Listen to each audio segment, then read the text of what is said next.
আবেগ থেকে ৭১-এর যুদ্ধ হয়েছে, আবেগ থেকে ২৪-এর আন্দোলন হয়েছে এবং আপনার মতো একটা ফালতু লোক এই ২৪-এর আন্দোলনের মধ্য দিয়েই আপনি এখানে উপদেষ্টা হয়েছেন। বিএনপি নাম বলতে লজ্জা নাই, জামাত আছে, জাতীয় পার্টি আছে, আমাদের গণ অধিকার পরিষদের ২টা ভাগ আছে, আরো অনেক দল আছে। প্রত্যেক দলকে আমি নিজেকেও প্রশ্ন করছি যে আমি নিজেও যেন ভারতের দালালি না করি। কিভাবে টাঙ্গিয়ে টাঙ্গিয়ে হত্যা করে, কিভাবে হত্যা করার পরে ঝুলিয়ে রাখে, কিভাবে হত্যা করার পরে কাঁটাতারের উপর ফেলে রেখে রোদে শুকায় সেই লাশগুলো। অমিত শাহর বক্তব্যে তা প্রমাণ হওয়া কি বাকি আছে?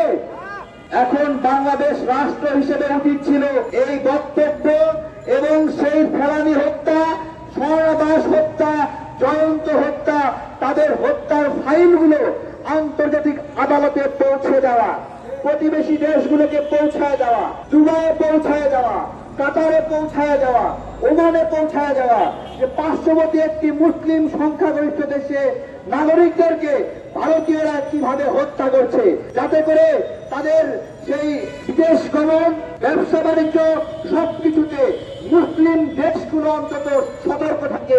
মুসলিম বিদ্বেষী প্রিয় ভাইয়েরা, আজকে সরকার একটা আছে, সেই সরকারকে আমরা আশা করেছিলাম ভারতের বিরুদ্ধে একটা সরকার। আমরা কি সবাই এটা আশা করি নাই? সবাই আশা করি নাই? শুরুতে এসে ভারতের বিরুদ্ধে গরম গরম বক্তব্য দিয়ে মাঠের দৃষ্টি আকর্ষণ করলো, দৃষ্টি আকর্ষণ করে এখন তারা আবার ভারতের পক্ষে গুণগান গাচ্ছে। আমাদের লজ্জা লাগে, আমাদের বাণিজ্য উপদেষ্টা সে বলছে যে আমরা নাকি আবেগে কথা বলছি। হ্যাঁ, বাংলাদেশের নাগরিকরা আবেগী, আবেগী থেকে আবেগ থেকে ৫২ ভাষা আন্দোলন হয়েছে, আবেগ থেকে ৭১-এর যুদ্ধ হয়েছে, আবেগ থেকে ২৪-এর আন্দোলন হয়েছে এবং আপনার মতো একটা ফালতু লোক এই ২৪-এর আন্দোলনের মধ্য দিয়েই আপনি এখানে উপদেষ্টা হয়েছেন। সেই আন্দোলনের উপদেষ্টা হয়ে আজকে আপনি কি করছেন? আপনি আমাদের আবেগ নিয়ে তাচ্ছিল্য করছেন। আরে ইয়া আবেগ নিয়ে তাচ্ছিল্য করে টিকতে পারে নাই, তুমি কোন বাণিজ্য উপদেষ্টা তুমি টিকবা? আমি জিজ্ঞাসা করছি, তাও দেশের বিষয় নয়, ভারতের বিষয়ে। ২ দিন আগেই নাগরিকদেরকে খুন করলো। আমি সকল উপদেষ্টাদেরকে বলতে চাচ্ছি, আমরা বাংলাদেশকে স্বাধীন করেছি একটা সুন্দর সরকার পাওয়ার জন্য।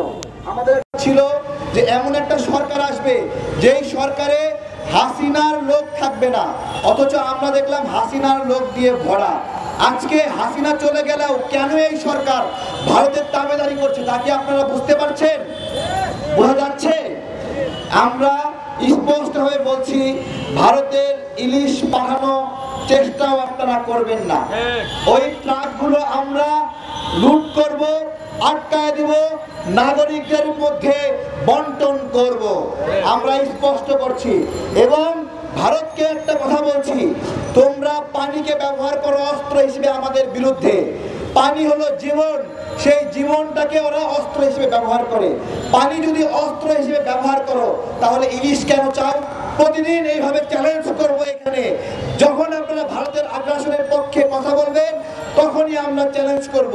এবং রাজনৈতিক দলগুলো, এখানে বড় বড় দল আছে, বিএনপি নাম বলতে লজ্জা নাই, জামাত আছে, জাতীয় পার্টি আছে, আমাদের গণ অধিকার পরিষদের 2টা ভাগ আছে, আরো অনেক দল আছে। প্রত্যেক দলকে আমি নিজেকেও প্রশ্ন করছি যে আমি নিজেও যেন ভারতের দালালি না করি। যারা করছে, আওয়ামী লীগের যেই পরিণতি হয়েছে আমারও সেই পরিণতি হবে রাজনীতিতে যদি আমি ভারতের দালালি করি, এটা যেন সবাই মনে রাখি।